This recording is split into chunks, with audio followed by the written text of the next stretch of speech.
सहनाववतु सहनौ भुनक्तु सह वीर्यं करवावहै तेजस्विनावधीतमस्तु मा विद्विषावहै। ओम शांति शांति शांति।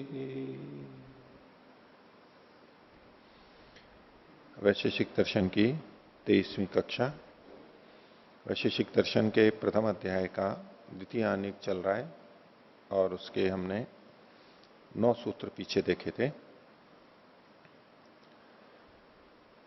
सत्ता के बारे में पीछे चर्चा चल रही थी, विशेष के बारे में, अंत्य विशेष के बारे में चर्चा चल रही थी। तो पिछले पाठ में से किन्हीं को कुछ पूछना है तो पूछ सकते हैं। हाँ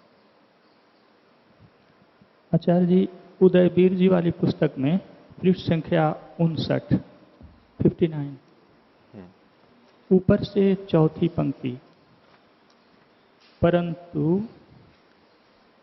ऊपर से चौथी पंक्ति 59 जी 59,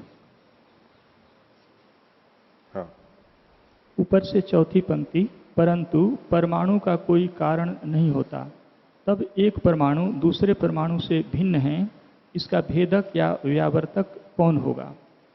आचार्यों ने व्यावर्तक रूप से प्रत्येक परमाणु में एक विशेष नामक पदार्थ का होना स्वीकार किया है। यहाँ प्रश्न ये है कि जैसे लिखे हैं कि परमाणु, इसका भेदक या व्यावर्तक कौन है, तो यहाँ पे प्रश्न ये है कि क्या पृथ्वी, जल, अग्नि, वायु और आकाश के परमाणु एक ही स्वरूप के होते हैं? वैशेषिक की क्या मान्यता है ऐसी, या अलग अलग होते हैं? यहां परमाणु से मतलब उन पदार्थों के परमाणु लेना चाहिए। यदि आप वायु, अग्नि, जल, पृथ्वी, इनके परमाणुओं के बीच में तुलना करेंगे तो इनमें तो भिन्नता है ही। पृथ्वीत्व, जलत्व, तेजस्व, वायुत्व, ये सब तो उनमें भिन्न है ही। गुणधर्म उनके भिन्न हैं, जो आगे बताएंगे किसमें कितने गुण होते हैं, कौन कौन से गुण होते हैं, तो ये तो भिन्नता है ही। इसलिए ये कथन इनका कथन एक एक के अंदर घटना संगत है। नहीं तो विशेष पदार्थ, विशेष तो ये वैसे मान रहे हैं, पर ये कथन इस दृष्टि से कर रहे हैं कि चूंकि ये नित्य हैं, नित्य मान करके बात कर रहे हैं, किसी और से बने नहीं हैं, इसलिए ये एक जैसे होंगे। भेद कैसे करेंगे? बने ही नहीं है तो भेद कैसे करेंगे इनको? ये मान करके कथन कर रहे हैं। ये पूरी तरह से घटने वाला वाक्य नहीं है। ठीक है। हाँ, इसमें दूसरा प्रश्न ये भी है कि क्या वैशेषिक में तन्मात्राओं को ही, यानी सूक्ष्म भूत हैं, उन्हें ही परमाणु कहा जाता क्या? उसको न लेकर के महाभूतों के स्तर पर ही लेना चाहिए। यहां जो परमाणु कहे गए हैं उसको महाभूतों के स्तर पर लें। कुछ लोग तन्मात्राओं के स्तर पर भी ले जाते हैं, लेकिन तन्मात्रा के स्तर पर भी माना जाएगा उन परमाणुओं को, तब भी गुणों की भिन्नता तो माननी ही पड़ेगी वहां पर। वो शब्द तन्मात्रा, स्पर्श तन्मात्रा, ग्रूप तन्मात्रा, ये तो भेद है ही, ये तो भेद है ही। इनकी बात को आप केवल इस रूप में समझिए कि यदि एक जैसे परमाणु हैं, वो एक जैसे परमाणु, आप सब तो एक जैसे हैं नहीं, लेकिन जल के सभी परमाणु इनके हिसाब से जो हैं, जल के मान लो, वायु के मान लो, इनके जो परमाणु हैं वो एक जैसे मान करके जब हम कथन करेंगे, जहां भी एक जैसे हों, अग्नि के परमाणु एक जैसे मान लो, तो उन एक जैसे परमाणुओं में भी भिन्नता है। भिन्नता मतलब वो अलग अलग है, पृथकत्व है। वैसे गुणधर्म एक जैसे हैं, लेकिन पृथकत्व है, और उसकी अपेक्षा ये विशेष है। कुछ वो यहां है, वो वहां रखा है, इत्यादि जो भी कुछ उसमें हम भेद देख सकते हैं। तो समान होते हुए भी उनका व्यावर्तक हेतु क्या है? सामान्य तो है जी, लेकिन अलग अलग हैं। इस दृष्टि से ये इसको विशेष को यहां बीच में ला रहे हैं। लेकिन ये वाक्य व्याख्या है पूरी तरह से, जो का तुम लगे, इनका एक अंश जो कह रहे हैं बस उतना सा, एक थोड़ा सा भाग लेके आप समझ सकते हैं। बाकी पूरे के पूरे को जू का तू लगाना नहीं होगा, संगत नहीं होगा। एक और प्रश्न है आचार्य जी। आचार्य आनंद प्रकाश की वाली पुस्तक में पृष्ठ संख्या 44।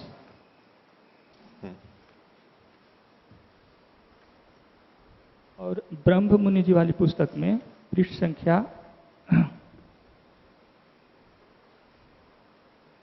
16। पृष्ठ संख्या 44 आनंद प्रकाश जी वाली में ऊपर से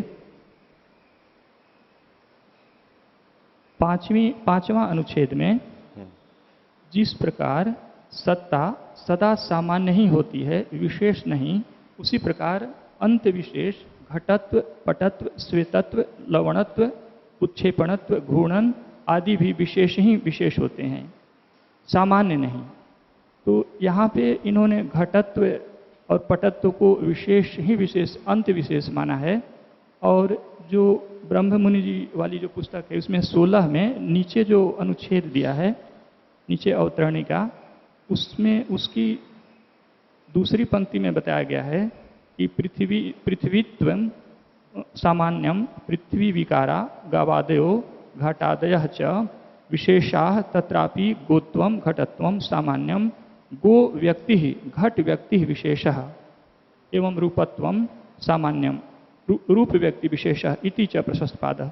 यानी यहाँ पे घटत्व और गोत्व को भी घटत्व व्यक्ति और गोत्व व्यक्ति को अंत विशेष कहे हैं। तो कौन सा इसे ठीक माने? दोनों ही एक एकांगी दृष्टि से कथन है जी। देखो, अंत्य विशेष का ये अपने अलग अलग दृष्टि से देख रहे हैं, वहां ये ठीक कहे जा सकते हैं। अंत्य विशेष का पहले हम संदर्भ समझ लें कि अंत्य विशेष होता क्या है। अंत्य विशेष वो होता है कि उस जैसा कोई दूसरा ना हो, उस जैसा कोई दूसरा ना हो, इस दृष्टि से। तो जहां व्यक्ति होता है, अंतिम व्यक्ति जो बना है वो अकेला होता है, ठीक है। जैसे कि मैं अलग अलग, हम लोग मनुष्य हैं, अलग अलग पत्ते हैं, अलग अलग हमारी रेखाएं हैं अंगूठे आदि की, ये अंत्य विशेष है। इन जैसा दूसरा कोई नहीं है। विशेष तो है ये सबसे विशेष है, लेकिन इनमें सामान्य नहीं है। सामान्य के लिए उस जैसा दूसरा होना आवश्यक है। जब हम अनुवर्तन बुद्धि के जैसा ये है वैसा ये है। अब यूं कहेंगे कि अंगूठा और अंगूठा तो है, देखो, और हम सबके अंगूठे हैं, इसमें अंगुष्ठत्व तो सामान्य है, ऐसा नहीं देखना है। इस दृष्टि से तो अंगूठा सामान्य है, लेकिन ये जो अंगूठा अपनी विशेष रेखाओं से युक्त जो एक विशिष्ट अंगूठा है, ऐसा कोई दूसरा नहीं है, ठीक है। ये अंत्य विशेष कहलाएंगे इस दृष्टि से। अब यहां इन्होंने प्रथम दृष्टि से भाष्य में ब्रह्ममुनि जी ने पृथ्वी आदि को भी अंत्य विशेष कहा है। पृथ्वी आदि मतलब उसके परमाणु, लेकिन उसके परमाणु अपने आप में एक जैसे होते हैं। पृथ्वी के जितने परमाणु हैं वो सारे एक जैसे होते हैं, ठीक है। तो वहां फिर सामान्य है, लेकिन वो अंत्य तत्व की दृष्टि से देख रहे हैं, उसके बाद में कोई तत्वांतर नहीं है, इसलिए वो एक विशेष हो गया उसमें और कुछ। लेकिन आपस के परमाणुओं को देखेंगे तो सामान्य वहां पर भी है। अब उससे आगे जाकर के जो इन्होंने घटत्व आदि का लिखा है, घटत्व, पटत्व, श्वेतत्व, लवणत्व, उत्क्षेपणत्व, घूर्णत्व आदि भी विशेष ही विशेष होते हैं, सामान्य नहीं है। सामान्य नहीं है। जाति वैसे तो जितनी भी है, घटत्व जाति जितनी भी है, जाति तो एक ही होती है। अगर आप जाति की दृष्टि से देखने लगेंगे तब तो वो तो एक ही होती है अपने आप में। घटत्व जाति में और कुछ, यानी दो घटत्व जातियां नहीं मिलेंगी आपको। घटत्व एक जैसा है, वो सब वो एक ही है, बस एक ही है, एक जैसा भी आप कह लो वैसे तो, लेकिन वो जाति को एक ही माना जाता है। समस्या ये है, चूंकि जाति एक ही है, इसलिए दो ना होने के कारण, तीन ना होने के कारण से घटत्व जाति बस एक ही है, इसलिए उसमें कुछ विशेष नहीं हो सकता, ऐसा ये कथन कर रहे हैं। लेकिन जैसे घड़ा है, अब हम ये भी घड़ा है, वो भी घड़ा है, ये भी घड़ा है, ये जब हम देखते हैं इस दृष्टि से, उनमें सामान्य देखा, घड़ों में हमने अन्य घड़ों की अपेक्षा सामान्य देखा, तभी तो हमने घटत्व कहा। जो इस घड़े में है वो उस घड़े में भी है, उस घड़े में, सब घड़ों में जो चीज है वो घटत्व हमने देखा है। तो वो घटत्व स्वयं अपने आप में सामान्य है। घटत्व अपने आप में, घटत्व क्या है? जाति है ना, और जाति का मतलब है सामान्य है। सामान्य और जाति एक ही तो बात है। सामान्य और जाति एक ही तो बात होगी। अब जब हम कहते हैं इस गाय में ये गोत्व गोत्व गोत्व ये जो हम करेंगे, तो अनेकों में जो एक हो, भिन्नेषु अभिन्ना, अभिन्नम, छिन्नेषु छिन्ना अछिन्ना, भिन्नेषु अभिन्ना, छिन्नेषु छिन्ना। भिन्न भिन्न में भी जो एक ही होती है, यानी गाय भिन्न भिन्न है लेकिन फिर भी गोत्व जाति एक ही है। और छिन्न होने पर, नष्ट होने पर भी जो नष्ट नहीं होती, एक गाय के मरने पर भी गोत्व जाति नष्ट नहीं होती है। इस दृष्टि से जाति वाचक जितने भी शब्द हैं, आप चाहे गोत्व कहो, चाहे पृथ्वीत्व कहो, चाहे घटत्व पटत्व, ये सब कहो, ये किस श्रेणी में आएंगे? ये सामान्य में आएंगे। ये सामान्य में आएंगे। तो ये सामान्य है, इनको हम अंत्य विशेष तो कह नहीं सकते। इनको हम अंत्य विशेष नहीं कह सकते। इनको हम सामान्य भी कह सकते हैं, विशेष भी कह सकते हैं। एक एक है। अगर जाति जाति को परस्पर देखेंगे, घटत्व जाति और पटत्व जाति, इन दोनों में हम भेद देख लेंगे उस दृष्टि से। तो पृथ्वी आदि को जो कथन किया, वहां पृथ्वीत्व को देख के करेंगे तब तो जाति एक है, लेकिन वो जाति है। उस जैसी पृथ्वीत्व जाति एक ही है, पृथ्वीत्व जाति में और कोई भेद नहीं है, इसलिए उसको अंत्य कह देते हैं। या घटत्व आदि में इन्होंने कह दिया है। लेकिन घटत्व में भी वास्तव में जो घट, एक कोई विशेष घट है, उसको विशेष आकार प्रकार का है, विशेष कुछ चिन्ह बने हुए हैं, उस जैसा यानी 100% वैसा कोई घड़ा नहीं है।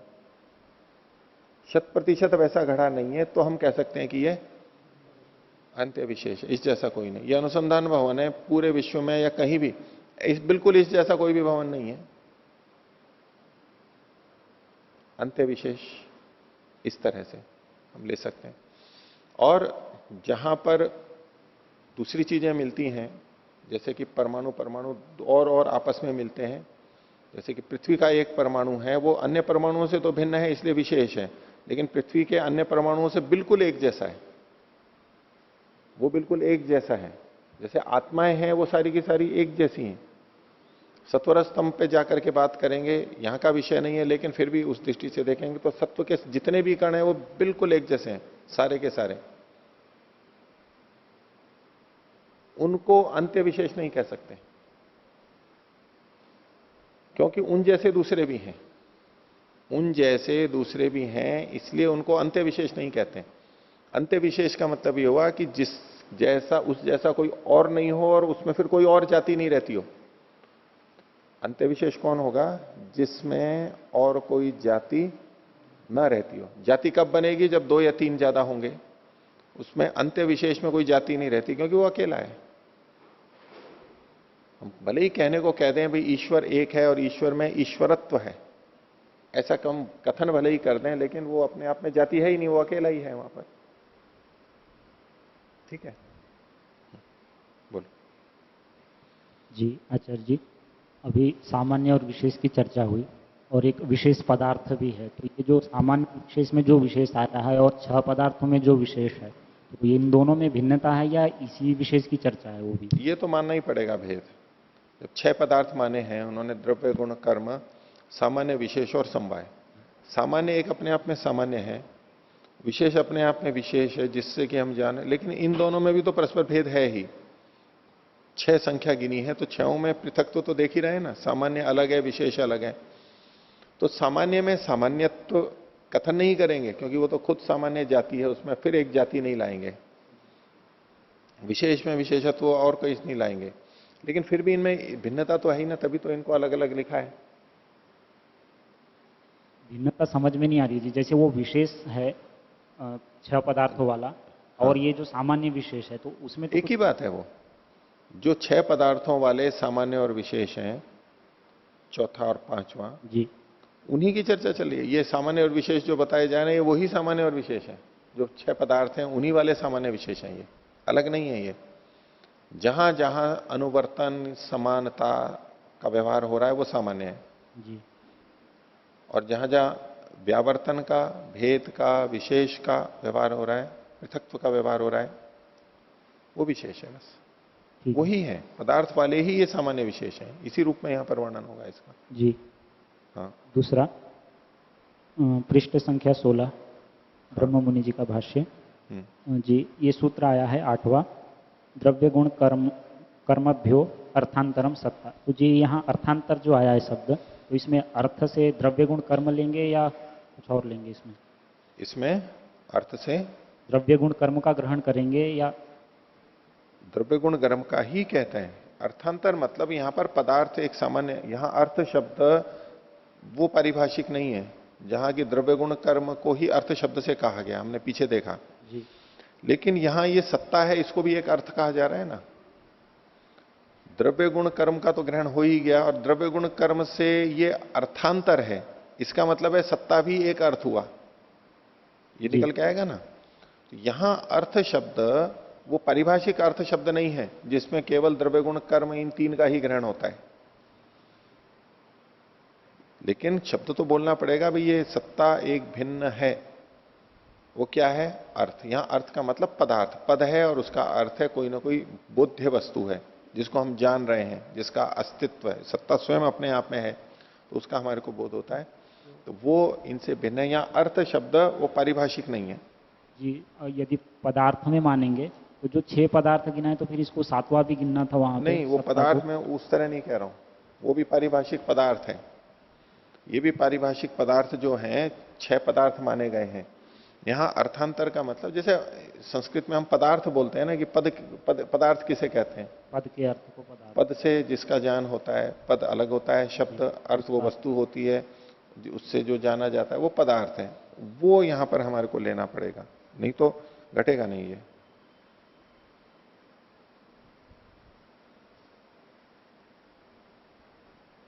पारिभाषिक नहीं ले सकते, ये तो असंगति लगेगी आपको पूरी।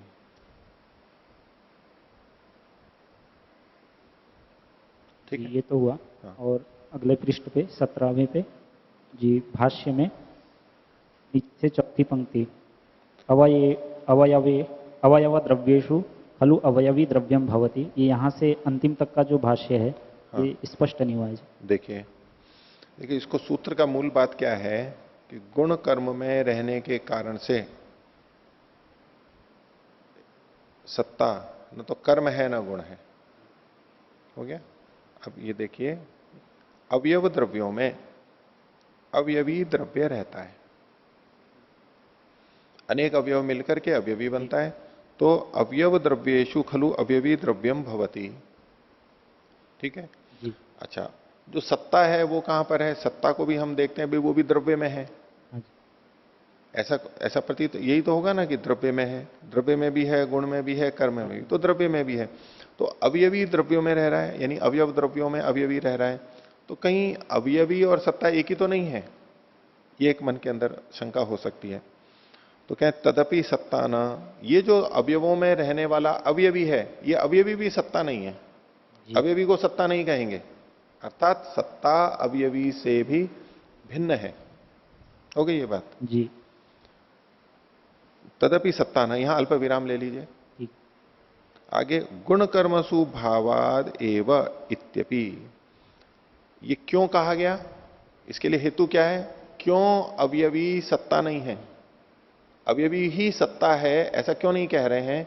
क्योंकि गुण और कर्म में होने से, सूत्र में जो कहा ना गुण कर्मसु भावात, गुण और कर्म में होने से। देखो सूत्र का तो केवल इतना अर्थ था कि गुण कर्म में होने के कारण से सत्ता न कर्म है न गुण है जी।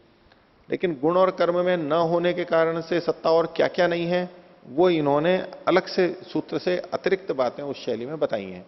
उसमें एक चीज थी अवयवी, तो अवयवी सत्ता नहीं है, हेतु वही लिया गुण कर्मसु भावात, कि सत्ता तो गुण और कर्म में भी रहती है लेकिन अवयवी गुण और कर्म में नहीं रहता है जी। अवयवी तो केवल अवयवों में रहता है, अवयवी गुण और कर्म में कभी नहीं रहेगा, लेकिन सत्ता गुण और कर्म में भी रह रही है। ये अन्वय व्यतिरेक से देख रहे हैं ना। यद्यपि अवयवों में सत्ता भी है और अवयवी भी है, इस दृष्टि से तो दोनों साथ साथ दिखाई दे रहे हैं, इसलिए भ्रांति हो रही है, लेकिन व्यतिरेक कर देंगे इसका गुण और कर्म में सत्ता रहती है, लेकिन अवयवी वहां नहीं रहता। इससे पता लग गया कि अवयवी और सत्ता भिन्न भिन्न। पृथक पृथक। ये सूत्र से भिन्न बात यहां पर कह रहे हैं। तो तदपि सत्ता न गुण कर्मसु भावाद एव इत्यपिच अर्थाल लभ्यते। अर्थापत्ति से हम ये भी ले सकते हैं, सूत्र सीधा नहीं कह रहा है, लेकिन हम अर्थापत्ति से ले सकते हैं। हो गया यहां पर। जी। आगे कहते हैं तथा अवयवी द्रव्ये चापी सत्ताया भावात। अवयवी द्रव्य में भी सत्ता है।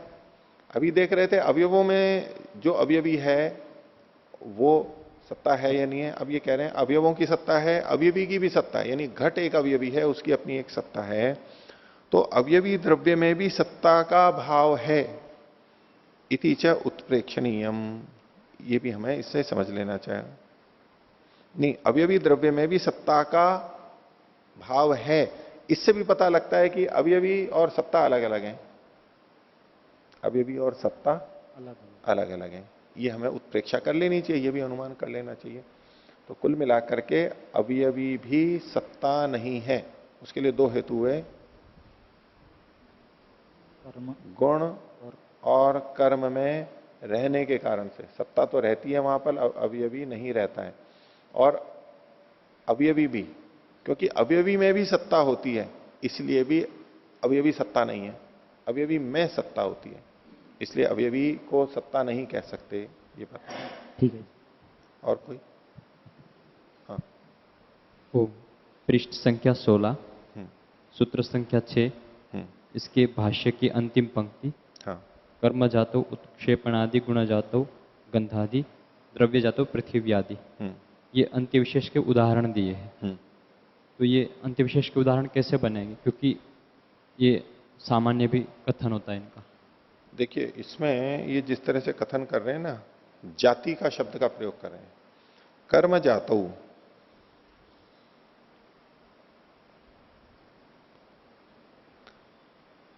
अंत्य विशेष। कर्म जाति में उत्क्षेपण आदि जो हैं ये अंत्य विशेष हैं। यहां पर अंत्य विशेष किसको कहा जा रहा है?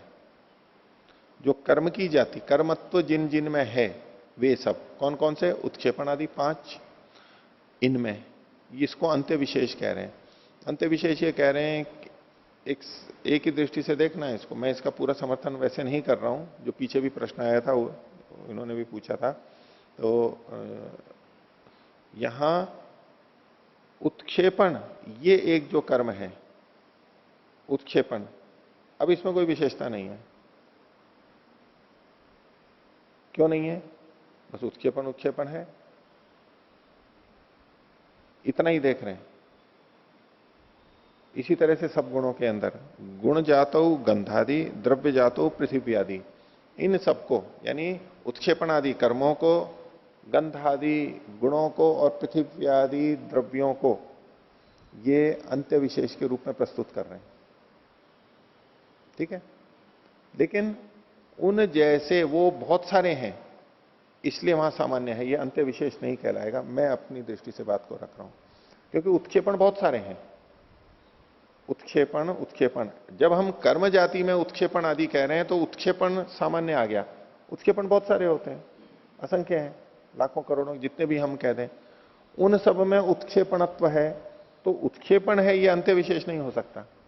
हाँ, कोई एक उत्क्षेपण व्यक्ति, मैंने जो इसको उछाला कुछ विशेष प्रकार से, विशेष गति से, विशेष सब कुछ है, ऐसा उत्क्षेपण और कहीं नहीं होगा। जहां भी होगा कुछ ना कुछ भिन्नता होगी। इस रूप में जब अगर उत्क्षेपण व्यक्ति को देखना हो तो ये अंत्य विशेष है। ऐसा उत्क्षेपण मैं भी दोबारा करूंगा तो वैसा का वैसा नहीं होगा, कुछ ना कुछ अंतर होगा। अन्य भी कोई करेगा तो कुछ ना कुछ अंतर होगा। ये अंत्य विशेष कहा जा सकता है, क्योंकि इस जैसा और दूसरा नहीं है कोई। ठीक है, इस दृष्टि से आप उत्क्षेपण को अंत्य विशेष कह सकते हैं। लेकिन यदि उत्क्षेपण सामान्य की बात कर रहे हो, जो जिस शैली से यहां क्या गया, कर्म जाति में जो उत्क्षेपण है, तो उत्क्षेपण तो बहुत सारे होते हैं। उत्क्षेपण तो बहुत सौ में मिलेगा। इस दृष्टि से ये अंत्य विशेष नहीं हो सकते। अंत्य विशेष तब हो सकते जब इसमें और सामान्य नहीं हो, नहीं तो सामान्य और विशेष दोनों कहलाएंगे। लेकिन इनकी दृष्टि जो जिस तरह से ये विषय अंत्य विशेष कह रहे हैं, वो पूरी जाति को लेकर के कह रहे हैं कि उत्क्षेपण, बस उत्क्षेपण एक हो गया, अब इसमें कोई भेद नहीं है। शास्त्र ने उत्क्षेपण में और कोई भेद नहीं किया ना, ये अंत्य विशेष हो गया। उत्क्षेपण अवक्षेपण आदि सारे कर्म आ गए, और गंध रस रूप आदि सारे गुण भी ऐसे ही हो गए। गुणत्व जाति में जो गंध आदि व्यक्ति हैं वो सारे के सारे अंत्य विशेष इन्होंने प्रस्तुत कर दिए। अब गंध एक है, इसको ये अंत्य विशेष कह रहे हैं, लेकिन गंधत्व जो है वो बहुत सारी गंधों में होता है। गंध तो सुगंध, दुर्गंध और हल्की गैर, बहुत तरह की सुगंध है, बहुत तरह की दुर्गंध हैं। उस दृष्टि से देखेंगे तब ये अंत्य विशेष नहीं कहा जा सकता है, क्योंकि इसमें गंधत्व सामान्य है। और उन गंधों में भी एक भी गंध ले ली, यदि गुलाब की ले ली, केवड़े की ले ली, वो जो एक गंध हमने ली है उसमें भी आप चाहो तो भिन्नता देख सकते हो, अलग अलग। गुलाब के भी अलग अलग गंध आती है, लेकिन एक विशेष केवड़े की विशेष गंध जो है वो व्यक्ति जब लेंगे उस जैसी और कोई नहीं होगी, भिन्नता उसमें रहेगी। इस दृष्टि से भले ही उसमें हम अंत्य विशेष देख सकते हैं। और पृथ्वी आदि में भी वही था, उसको तो मैंने पहले बता ही दिया कि पृथ्वी के यदि परमाणुओं की बात चल रही है तो चूंकि पृथ्वी के परमाणु बस वैसे ही हैं, अन्य दूसरे वैसे नहीं है, इसलिए इसको अंत्य विशेष कह रहे हैं ये। पर पृथ्वी के परमाणु भी तो बहुत सारे हैं, उनमें परस्पर समानता है, और समानता होते ही वहां सामान्य हो गया तो वो अंत्य विशेष नहीं रहा। अंत्य विशेष कौन कहलाएगा? जिसमें सामान्य नहीं रहे, विशेष ही विशेष रहे। लेकिन पृथ्वी के परमाणु सब एक जैसे होते हैं, इसलिए वो अंत्य विशेष नहीं कहा जा सकता। अब पृथ्वी के परमाणुओं से बना हुआ कोई विशेष पदार्थ हो, उस जैसा कोई नहीं है। जैसे कि मैं कल रोटी आदि का उदाहरण दे रहा था, कोई भी एक रोटी बनी, उस जैसी दुनिया में कभी न बनी न बनेगी, वो अपने आप में अद्वितीय है, उसको अंत्य विशेष कह सकते हैं। ठीक है। दूसरा प्रश्न, जैसे द्रव्य गुण कर्म में समवाय कारण असमवाय कारण देखते हैं, उस प्रकार सामान्य और विशेष में भी देखेंगे? नहीं देखते हैं उसको। आप उसको समवायी कारण कहना चाहोगे तो जो द्रव्य हैं बस उन्हीं में रहते हैं। ये सामान्य और विशेष कहां रहेंगे? द्रव्य में, गुण में, कर्म में, तीनों में रहता है सामान्य विशेष। समानता आप द्रव्यों में भी देख सकते हैं, गुणों में भी देख सकते हैं, कर्म में भी देख सकते हैं। ऐसा ही विशेषता है, इन्हीं में रहते हैं, बस इन्हें द्रव्य गुण कर्म में ही रहते हैं। सामान्य विशेष और समवाय ये तीनों के तीनों द्रव्य गुण कर्म में रहते हैं। इसको यूं कहा जाता है वैसे कि द्रव्य में गुण और कर्म रहते हैं। शुरू के जो तीन है उसमें पहले में दोनों रहते हैं, और फिर शुरू के जो तीन है उन तीनों में बाद वाले तीन रहते हैं। यानी द्रव्य गुण कर्म में सामान्य विशेष समवाय रहते हैं। ऐसे इसमें इस तरह समझ सकते हैं, जैसे अनेक द्रव्य मिलके एक सामान्यता बोध हो रहा है, अनेक द्रव्य मिलकर के हाँ जी, एक सामान्यता का बोध करा रहे हैं। मतलब वो सारे द्रव्य एक जैसे हैं। हाँ जी, जैसे गोत्व ले लिए, गाय ले ली, हाँ जी, 10 गाय हैं, हाँ जी, तो एक सामान्य का बोध हो गया हमारे को गोत्व का। तो जो सामान्य का बोध है, इनका ये जो सारे द्रव्य है ये असमवाय कारण है। ये द्रव्य इसके असमवायी कारण है। असमवायी कारण क्यों कह रहे हो? क्योंकि इन सब के माध्यम से हमको एक गोत्व जाति बोध नहीं, माध्यम से तो पता लग रहा है, लेकिन माध्यम तो आपकी बुद्धि भी है। माध्यम है इसलिए वो समवायी कारण हो गया, ऐसा नहीं ना, असमवायी कारण हो गया। असमवायी कारण क्यों कहेंगे उसको? सामान्य रहता कहां पर है? सामान्य इनमें विद्यमान है, गायों में विद्यमान है, तो ये जहां पर रह रहा है तो उसका अगर कह भी सकते हो तो समवायी कारण कहोगे। सामान्य हमेशा द्रव्य में ही रहेगा। गोत्व जाति तभी तो रहेगी जब तक गोत्व व्यक्तियां होंगी, बहुत सारी गोत्व व्यक्ति होंगी। गोत्व व्यक्ति ही नहीं है तो सामान्य गोत्व जाति कहां से? गो व्यक्ति अगर नहीं है तो गोत्व जाति कहां आप देख पाओगे? शब्दों में भले ही बोलते रहो लेकिन उसका अस्तित्व तो रहेगा नहीं। तो आश्रय की दृष्टि से तो इसको ये द्रव्य यानी वो द्रव्य गाय आदि, वो उसका समवायी कारण भले ही हम कह सकते हैं, उसके आधार से रहते हैं वो। हाँ। क्योंकि जहां जहां गाय है वहीं वहीं गोत्व होगा। गोत्व बिना गाय के रह नहीं सकता है। गोत्व अश्व में नहीं रहेगा, गोत्व मनुष्य में नहीं रहेगा, गाय में ही रहेगा, यानी द्रव्य आश्रित व्यक्ति में ही रहेगा। जितने भी व्यक्ति हैं उन सब में वो विद्यमान है, इसलिए वो द्रव्य में ही है। हाँ। पीछे 8वें पृष्ठ में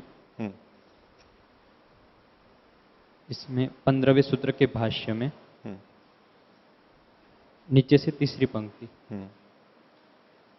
न च गुणाः कर्माणि वा समवाय कारणानि भवन्ति, असमवाय कारणानि तो भवन्ति स्वकार्यस्य। इसके आगे कहा एवं सामान्य दिशु अपि ज्ञातव्यम। सामान्य दिशु अपि ज्ञातव्यम। ठीक है, इन्होंने खोला नहीं है, लेकिन इसको कहीं आगे खोलेंगे तो देख लेंगे क्या कहना चाहते हैं। ठीक है, नहीं तो हमारे कोई उत्प्रेक्षा करनी पड़ेगी, हमें ही अनुमान लगाना पड़ेगा कि कैसे करेंगे।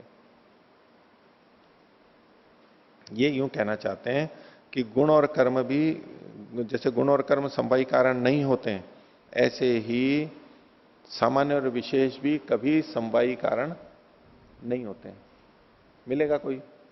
जब हम मान ही लिया संवाही कारण द्रव्य ही होता है, और सामान्य विशेष तो खुद आश्रित हैं, आश्रय नहीं है, द्रव्य में रहते हैं, गुण में रहते हैं, कर्म में रहते हैं, तो ये तो संवाही कारण हो नहीं सकते। दूसरा इन्होंने कहा था असंवाही कारणानि तो भवंती स्व कार्य से, गुण और कर्म अपने कार्य के असंवाही कारण होते हैं। अब सामान्य और विशेष से क्या उत्पन्न हो रहा है, पहले तो कार्य देखें सामान्य विशेष का क्या है, फिर हम विचार करेंगे कि इसका ये असंवाही कारण है या नहीं है। सामान्य और विशेष से क्या होगा? ठीक है, सामान्य विशेष वैसे तो बुद्धि से ये उत्पन्न हो रहा है, लेकिन सामान्य विशेष भी एक तरह का ज्ञान है। हम कह रहे हैं वहां सामान्य समानता है, लेकिन बोध हमारे को यहां पर हो रहा है। उस समानता को वहां एक अलग से पदार्थ माना गया है, इन्होंने सामान्य और विशेष को अलग पदार्थ माना है, समवाय को एक अलग पदार्थ माना है, वहां अस्तित्व है उसका और हमारे को ज्ञान हो रहा है। लेकिन उससे क्या बनेगा? और उससे ठीक है एक सामान्य का बोध हो जाता है, ज्ञान हो जाता है, लेकिन कार्य द्रव्य क्या बनेगा?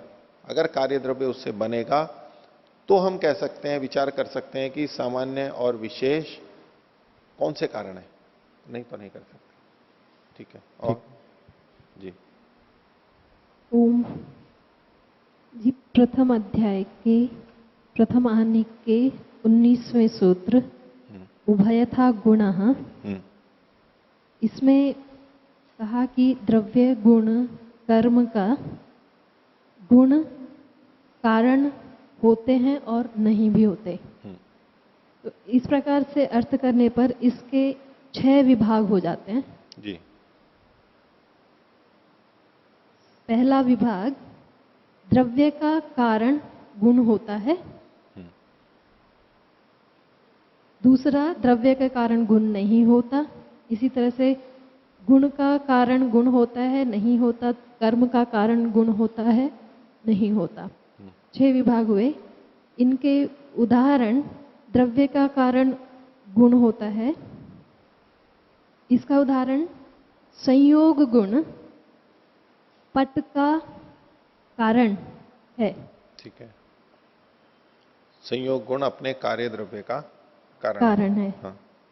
दूसरा, द्रव्य का कारण गुण नहीं होता, इसका उदाहरण पृथक्त्व गुण पट द्रव्य का कारण नहीं है।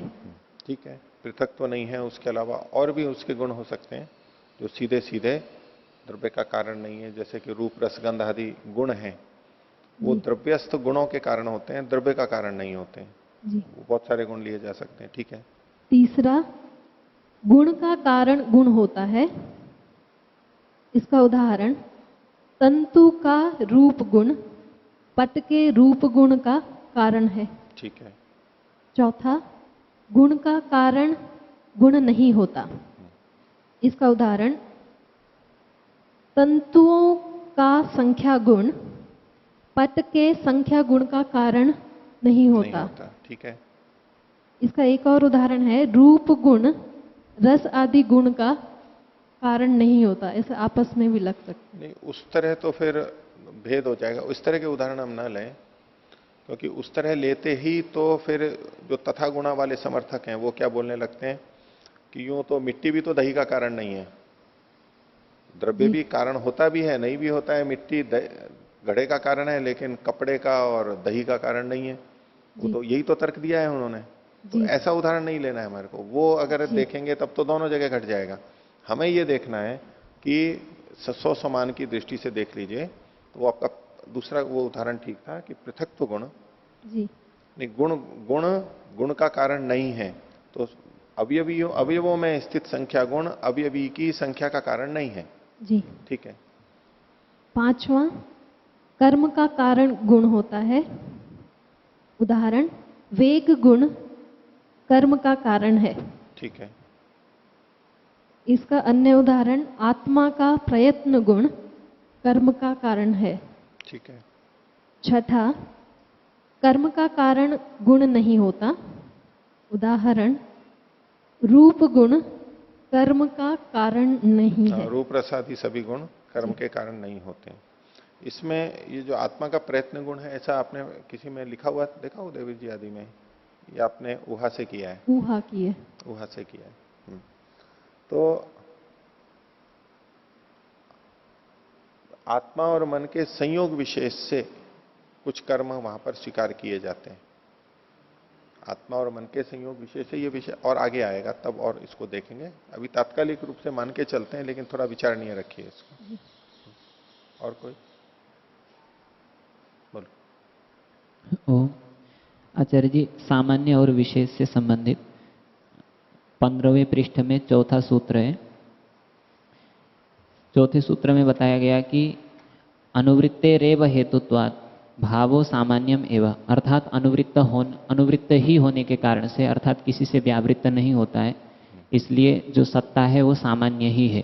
तो यहीं पर इसमें चौथी पंक्ति में एक अर्थापत्ति निकाली गई कि जो केवल इससे ये अर्थापत्ति निकलती है कि जो व्यावृत्त ही होता है, जो किसी के साथ में समानता नहीं रखता किसी भी प्रकार का, तो उसको अंत्य विशेष मतलब विशेष ही कहा गया। लेकिन ऐसा कोई पदार्थ हो सकता है कि जो केवल विशेष ही हो, जिसमें किसी भी प्रकार की समानता ना हो? क्योंकि किसी भी मतलब वो पदार्थ ऐसा होगा कि उसको देख करके हम उस जैसा किसी दूसरे पदार्थ को प्राप्त ही नहीं कर सकें। 100%। देखिए, वैसे तो आप सामान्य देखना चाहेंगे तो सब चीज होगी। अब मान लीजिए एक कोई मनुष्य है, एक दृष्टि से बोल रहा हूं, उस जैसा कोई दूसरा कार्य द्रव्य नहीं है, उस जैसा दूसरा कार्य द्रव्य नहीं है, इसलिए वो अंत्य विशेष है।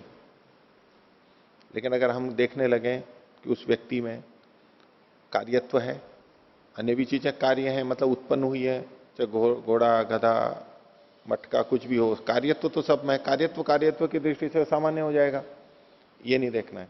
उसमें द्रव्यत्व है, बहुत सारे द्रव्य बने हुए हैं, ये भी द्रव्य है, तो द्रव्यत्व की दृष्टि से समानता होगी। और नहीं तो पदार्थत्व देखने लगेंगे तो वो समानता होगी, मनुष्यत्व समानता होगी। ठीक है, इस तरह से यूं देखने लगेंगे तो बहुत सारे सामान्य भी उसमें मिलेंगे, उसका निषेध नहीं किया जा सकता है। हम किसी को अंत्य विशेष कह रहे हैं, उसका यह मतलब नहीं है कि उसमें कोई सामान्य रहता ही नहीं है। अगर हम उसको एक व्यक्ति के रूप में देख रहे हैं, व्यक्ति की बात है, अंत्य विशेष किसको देख रहे हैं हम?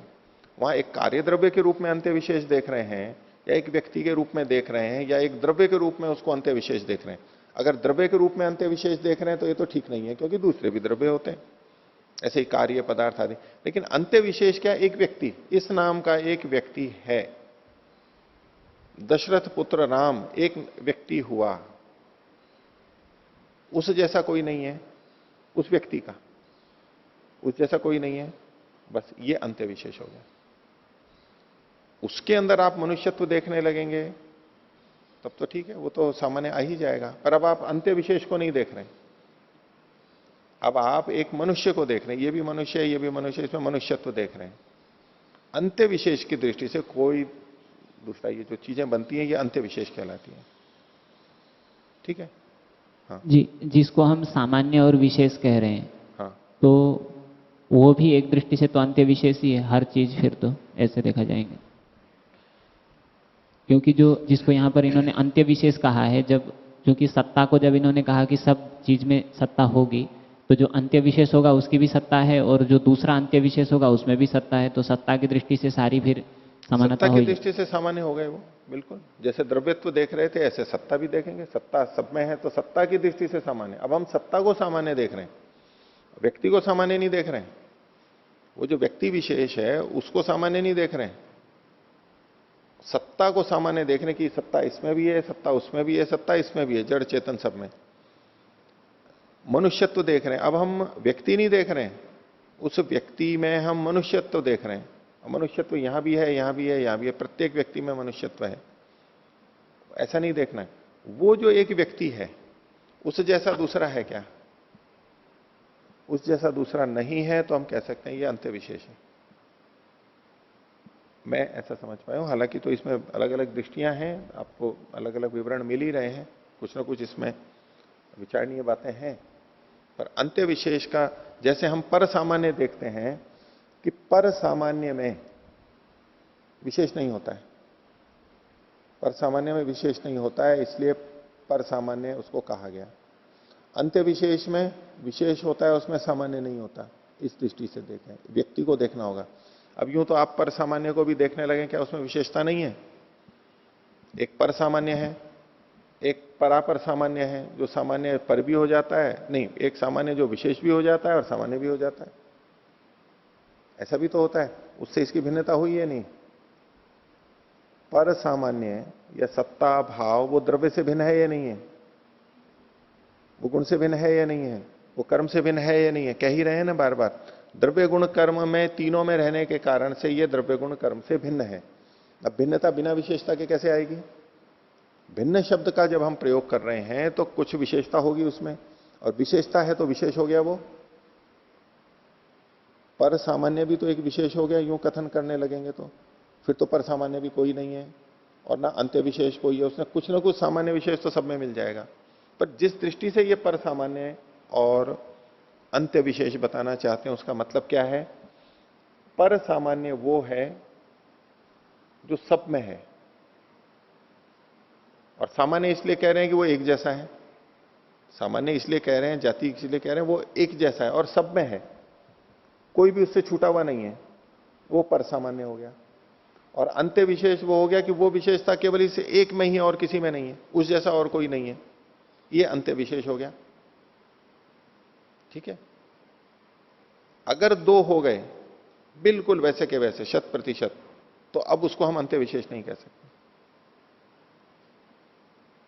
ठीक है, चले पाठ बोलो।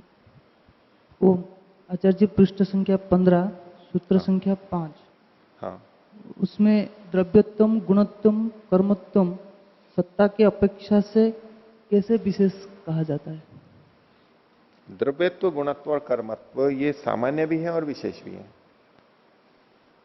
द्रव्यत्व आप कह रहे हो सत्ता की दृष्टि से कैसे विशेष होंगे? देखो, सत्ता तो सब में है, सत्ता तो सब में है, लेकिन द्रव्यत्व, गुणत्व, कर्मत्व सब में नहीं है, इस सीमित क्षेत्र में ही है। सत्ता तो एक ही जैसी होती है, उससे भेद नहीं कर सकते किसी भी में भी, लेकिन द्रव्यत्व, गुणत्व, कर्मत्व में भेद कर सकते हैं। द्रव्यत्व और गुणत्व अलग अलग हैं, गुणत्व और कर्मत्व अलग अलग हैं उनकी अपेक्षा से, क्योंकि पदार्थों के अंदर द्रव्य गुण कर्म हो गया, सामान्य विशेष समय द्रव्य गुण कर्म है। तो सत्ता चूंकि व्यापक है, सब जगह है, एक जैसी है, एक ही है वो, इसलिए उसमें केवल सामान्य है। लेकिन द्रव्यत्व में इन परस्पर भी भेद है, द्रव्य द्रव्य में परस्पर द्रव्यत्व की समानता है। एक दृष्टि से तो देखो, द्रव्य द्रव्य में द्रव्यत्व की समानता है, लेकिन द्रव्य के भी कितने भेद हो गए? 9 भेद हो गए। तो उसमें भी और विशेषताएं आ गई ना, और विशेषताएं उसके अंतर्गत आ गई, उसी द्रव्य के अंदर उसकी और विशेषताएं आ गई हैं, इसमें विशेष भी रह रहा है। इस दृष्टि से अन्यों से तो भिन्नता है ही, वो तो एक है, वो तो पर सामान्य की भी अन्यों से विशेषता है, लेकिन इसके और जब हम भेद करेंगे, द्रव्य के हम भेद कर सकते हैं 9, तो ये विशेष आ गया उसमें। तो द्रव्यत्व सामान्य भी है और विशेष भी है इस दृष्टि से। अब द्रव्यों के अंदर हम लेंगे तो पृथ्वी में, अब पृथ्वी में पृथ्वी ही रहती है और कोई नहीं रहता है अंदर, इस दृष्टि से उसको अंत्य विशेष ये लोग जो कह देते हैं अंत्य विशेष है, लेकिन वैसे सामान्य है, एक उस जैसे बहुत सारे कण हैं। तो व्यक्ति जब एक होगा तो उस व्यक्ति के फिर और भेद नहीं हो सकते, विशेष प्रकार नहीं हो सकते, क्योंकि उसमें अनेक है ही नहीं, वो तो एक ही है। तो पर सामान्य तो केवल सामान्य है उसमें, और उसकी अपेक्षा इनमें विशेषता है।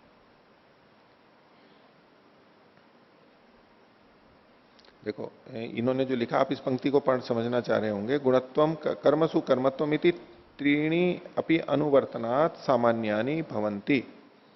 तीनों अनुवर्तन होने से सामान्य है, द्रव्यों में द्रव्य, गुणों में गुण, अनुवर्तन तो हो ही रहा है, इस दृष्टि से सामान्य। अतः सत्तापेक्षया विशेषः, सत्या की अपेक्षा ये विशेष है। क्यों है? उसके लिए कहा सत्ता तो व्यावर्तनात् द्रव्यत्वादीनाम विशेषत्वम भवत्येव। तो सत्ता की अपेक्षा ये भिन्न है, सत्ता सब में होती है, ये कुछ में होते हैं, भिन्नता हो गई। इसलिए द्रव्यत्वादिशु अपनी सत्ताया अनुवर्तनात्, क्योंकि द्रव्यत्वादि में भी सत्ता है, द्रव्य में सत्ता है, द्रव्यत्व में सत्ता है, इस दृष्टि से। हालांकि ये वाक्य थोड़े से शिथिल वाक्य हैं, इसमें इधर उधर अर्थ चले जाते हैं, इधर उधर चले जाते हैं। सत्ता जो है वो सत्ता मतलब एक सामान्य हो गई, सत्ता विद्यमानता है, और वो हम कहेंगे द्रव्य की सत्ता है, गुण की सत्ता है, कर्म की सत्ता है। अच्छा जी, और एक प्रश्न जी, आचार्य जी, द्वितीय आनेक में सूत्र संख्या 4 और द्वितीय आनेक में हाँ, सूत्र संख्या 4 में और सूत्र संख्या 7 में हाँ, क्या पृथक कथन किया जाता है? यहां तो केवल भाव को कहा गया, भाव अनुवृत्ति के हेतु से केवल सामान्य है, वो विशेष नहीं हो सकता है, विशेष नहीं है। सामान्यम एव, केवल सामान्य है, ठीक है, केवल सामान्य है, वो विशेष नहीं है, ये कहा गया है। 7वें सूत्र में कहा गया सदिति यतो, सत्य ये जो है द्रव्य गुण कर्म में रहता है, उसका नाम सत्ता है। द्रव्य गुण कर्म तीनों में जो सत्य ये जो रहता है, ये सत्ता है, बस इतना कहा गया। यहां ये नहीं कहा गया कि वो केवल सामान्य होता है, विशेष नहीं होता है। सत्ता क्यों? कि ये द्रव्य गुण कर्म में विद्यमान है। अनुवर्तन की दृष्टि से दोनों में समानता है कि द्रव्य गुण कर्म में रहता है जो, लेकिन यहां पर चौथे सूत्र में अनुवर्तन का हेतु है, चूंकि वे अनुवर्तन है, अनुवर्तन के हेतु से, अनुवर्तन ही अनुवर्तन होता है, व्यावर्तन नहीं होता है। सब जगह सत्ता मिलेगी, कोई ऐसी चीज नहीं है जिसकी सत्ता ना हो, तो इसलिए ये सामान्य ही है, या सामान्य ही है, ये विशेष कथन हो रहा है। और वहां केवल बताया जा रहा है कि सत्ता क्या है, कि सत है, यही सत्ता है। और कहां होती है? क्योंकि द्रव्य गुण कर्म में होती है, ये जो सत तत्व है ये द्रव्य गुण कर्म में होता है, बस यही सत्ता है, इतना कहा जा रहा है। ठीक है, बोलिए। ओम जी, प्रथम अध्याय के द्वितीय आने के प्रथम और द्वितीय सूत्र, कारणाभावात् कार्याभावः न तो कार्याभावात् कारणाभावः। पहला सूत्र कहता है कि सभी कारण यदि उपस्थित हो तो कार्य अवश्य होगा। दूसरा कहता है ऐसा नहीं है कि कार्य नहीं है इसलिए कारणों का अभाव है। ये दोनों परस्पर विरोधी लगते हैं। यदि सभी कार्य हैं तो कारण है तो कार्य हो ही जाएगा। सभी कारण है तो कार्य हो ही जाएगा, ठीक बात है, विरोधी कुछ नहीं है इसमें। ऊपर के में केवल कहा था कि कारण का अभाव होने पे कार्य का अभाव होता है जी। कारण का अभाव होने पे कार्य का अभाव होता है, यानी कारणों में से कोई भी कारण नहीं है तो कार्य का अभाव हो जाएगा जी। अब यहां पर जो कहा कि कार्य का अभाव है, इसका यह मतलब नहीं है कि कारणों का अभाव है, मतलब कोई भी कारण नहीं है ऐसा नहीं कहना चाहिए। अच्छा, कुछ कारण है, कुछ कारण हो सकते हैं, कुछ कारण होते हुए भी कार्य नहीं होगा, वो पहले सूत्र में की दृष्टि से कथन होगा। उनमें से कुछ नहीं है तो कार्य नहीं होगा। और यहां पर कार्य न तो कार्य अभावात कारणाभाव, इसको दो दृष्टि से आपके सामने रखा था कि कार्य हुआ ही नहीं है, कार्य हुआ ही नहीं है, इसका यह मतलब नहीं है कि इसके जो कारण हैं उनमें से कोई भी कारण नहीं है, कोई ना कोई कारण तो है, फिर भी हो सकता है जी। यहां सब शब्द नहीं बोलना है, सब शब्द नहीं बोलना है प्रथम सूत्र में, दूसरे सूत्र में। अच्छा, अगर वहां सब शब्द बोलेंगे तो आपको वही आपत्ति आएगी जो आप पूछ रही हैं। आपका यही कहना है ना कि कार्य का अभाव है और कारण का अभाव नहीं है।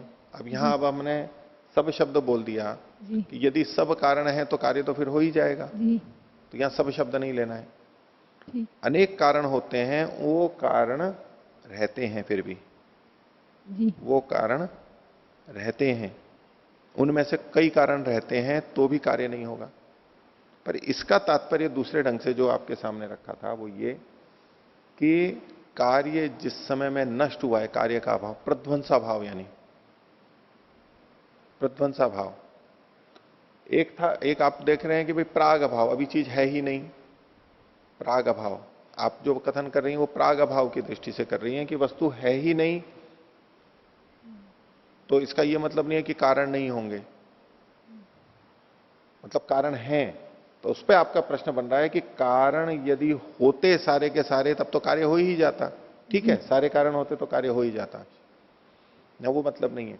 इसको हम प्रध्वंसा भाव की दृष्टि से जब देखेंगे कि कार्य का जिस समय अभाव हुआ, नाशः कारण लय, तो उसका ये मतलब नहीं है कि उसके कारण सारे समाप्त हो गए, यानी शून्य हो गया है, अभाव हो गया है।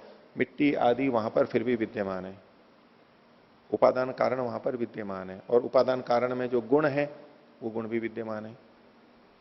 उसमें कुम्हार आदि को छोड़ दीजिए अभी, लेकिन जो कार्य द्रव्य नष्ट हो गया तो जो सत्ता है वो अभाव नहीं हो जाती है। एक तो इस दृष्टि से कथन ले लेंगे, सबकी दृष्टि से तो नहीं हो कर सकता है वो, ठीक है जी। प्रथम सूत्र में प्राग अभाव लेंगे क्या कारणों का? फिर कारण का अभाव होने से कार्य का अभाव होगा। कारण अगर नहीं है तो कार्य भी उत्पन्न नहीं हो पाएगा, प्राग अभाव रहेगा। जी ठीक है, बस अब आगे चलते हैं।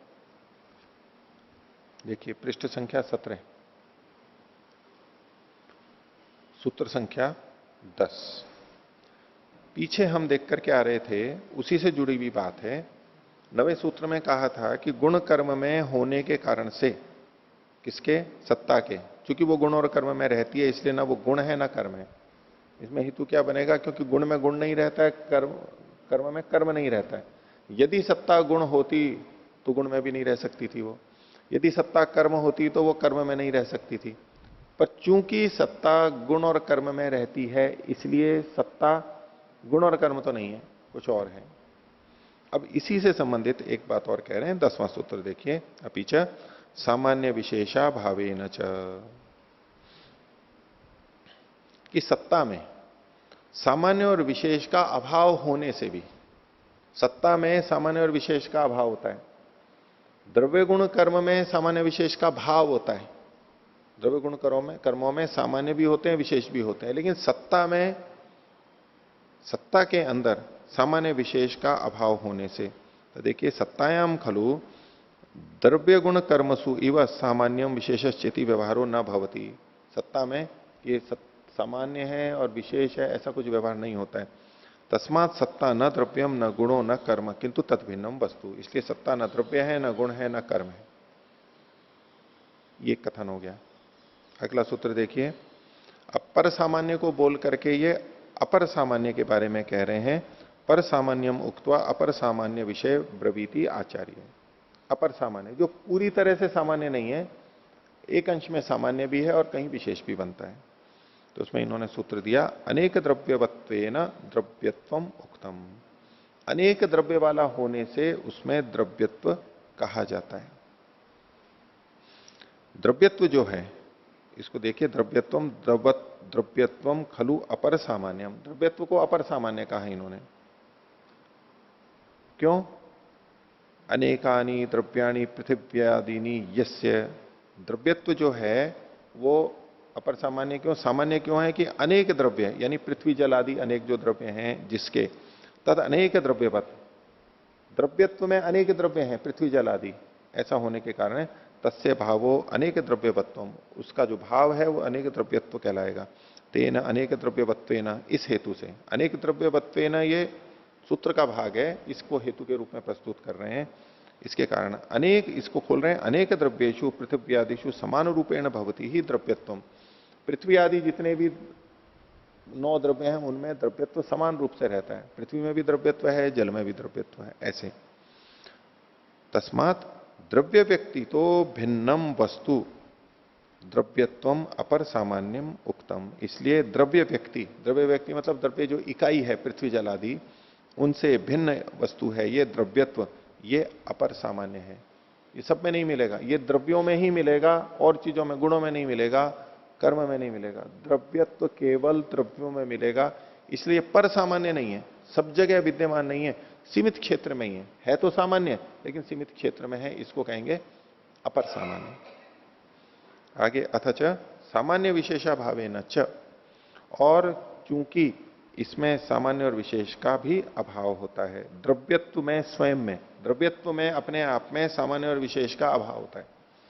तच्च द्रव्यत्वम अपर सामान्यम द्रव्य व्यक्ति है भिन्नम, ये जो द्रव्यत्व है जिसको अपर सामान्य कहा जा रहा है, ये द्रव्य से भिन्न है। द्रव्य और द्रव्यत्व भिन्न भिन्न है। द्रव्यत्व तो सामान्य हो गया, द्रव्य अलग हो गया। तो द्रव्य और द्रव्यत्व अलग अलग हैं, इसको बताने के लिए यह सूत्र है कि सामान्य और विशेष का अभाव होने से, द्रव्य में तो सामान्य और विशेष दोनों रहते हैं, लेकिन द्रव्यत्व में सामान्य और विशेष नहीं रहता है, इसलिए ये द्रव्य से भिन्न है। तत्र द्रव्यवत सामान्यम विशेषश्चेति व्यवहारो न भवति। देखो अपने को ये क्या समझना है, द्रव्य और द्रव्यत्व। द्रव्य में सामान्य होता है और विशेष भी होता है। अनेक द्रव्य परस्पर, उनमें द्रव्यत्व सामान्य होता है, द्रव्य ये भी द्रव्य, वो भी द्रव्य, वो भी द्रव्य, और विशेष होता है ये पृथ्वी द्रव्य, ये जल द्रव्य।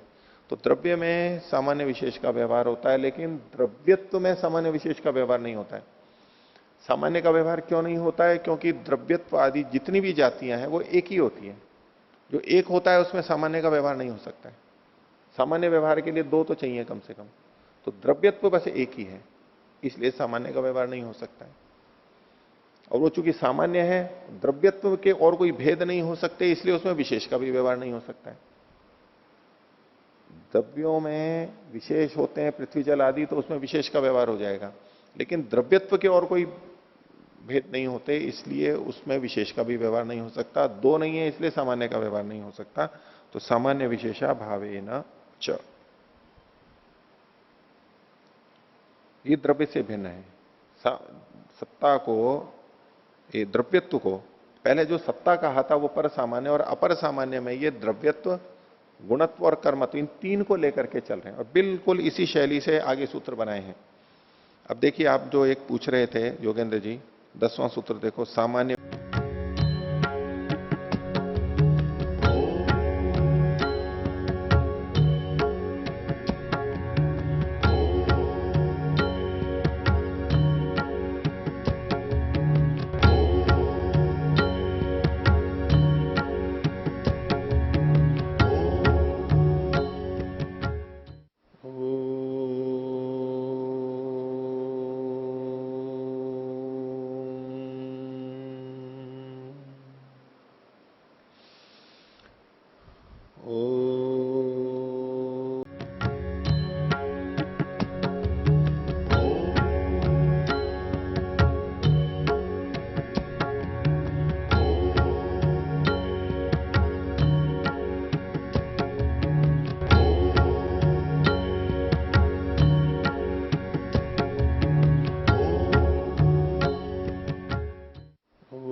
सहनाववतु सहनौ भुनक्तु सह वीर्यं कर्वावहै तेजस्विनावधीतमस्तु मा